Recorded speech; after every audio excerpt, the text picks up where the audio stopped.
Hi, I'm Tim Roberts. This is a series of videos to help you learn and practice the skill of transcription. Transcription is a musical activity that will help all the areas of your general musicality. Obviously, it'll help your ear get stronger by being very specific about what it is you hear and making decisions about that and then committing them to paper, building off what you hear. But it also is going to help your sight reading because reading really is listening or transcribing backwards, right? In transcription, you hear it, get it down on the page for future reference. In reading, you take it off the page and get it onto your voice, get it into your ear, get it onto your fingers so you can play the music. It should also help your composing skills because once you're used to taking music apart that already exists and seeing how it ticks, how it's put together, seeing how the aspects of imitation, of contrast, balance are put together, it's going to make you a much stronger composer yourself. And for those of you who are improvisers or soloists, it's going to really help you add to your vocabulary of licks and ideas that you have in your bag of tricks once you pull them off the record. There are other ways to learn music these days. As I mentioned before, of course, sheet music, and a lot of people are great sheet music readers rather than being ear players. It's a fabulous skill, sight reading. But I want to make sure that you're not typists. I want to make sure that you don't just read it off the page, just like a typist would, not really paying attention to what the words are, just banging it off on the typewriter keyboard. Great typing skills, not necessarily the world's greatest novelist. I want it to be the same way for you as musicians. You can learn your music by ear. You can learn your music by pulling it off the page as a sight reader. And I also know that in this day and age, you can go to YouTube and you can find an instructional video on how to play almost any song you could think of. All true stuff. But your ear, musician person, your ear is the most important tool that you have. So you have to make sure that the ear is strong, not the eye. Don't take shortcuts. Do the work now. It's going to make the rest of your career much easier.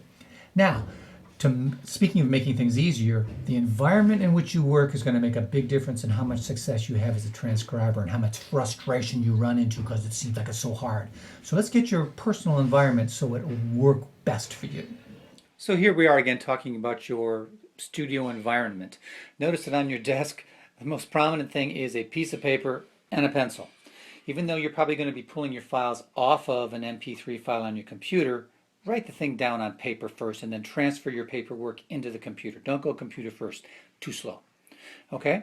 Now also on your desk, you probably have your computer. Here I'm running iTunes as my source material, and the song we're playing is Creedence Clearwater Revival's Down on the Corner.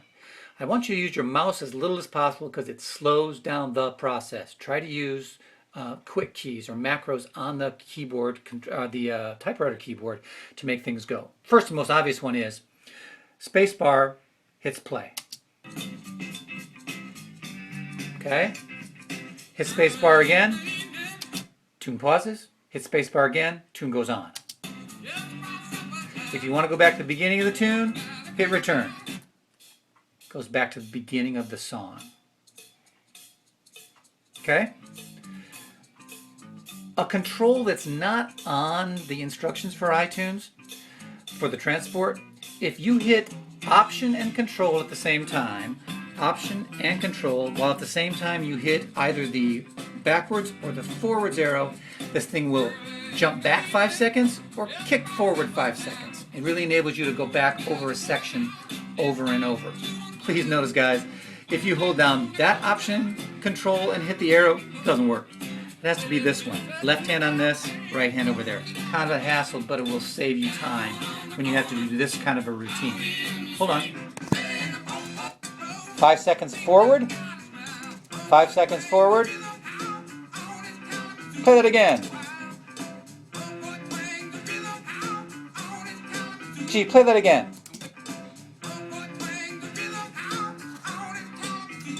And that's by using Option, Control, arrow, left and right. Now, your environment also needs some kind of a tool to check your work. To your left, it would be great if you had a piano keyboard. It's to your left so that your left hand binks out the notes you're looking for and your right hand still has that pencil in it writing it down. So I might hear a piece of music played off a computer. I've got I go back to my piano and try to find that note. There it is. Oh, they're all right next to each other.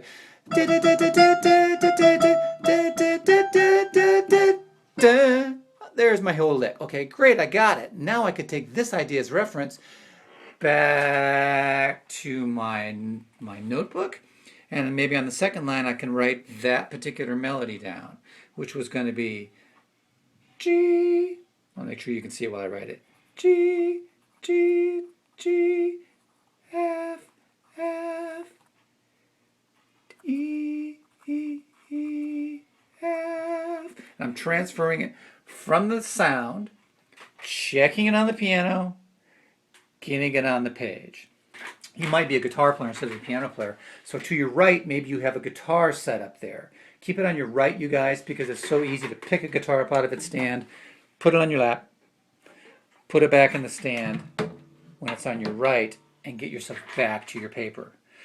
But you always need to have a reference tool with you. I don't expect you to have perfect pitch like Mozart, but I expect you to have a reference tool in your environment close by that can check your work.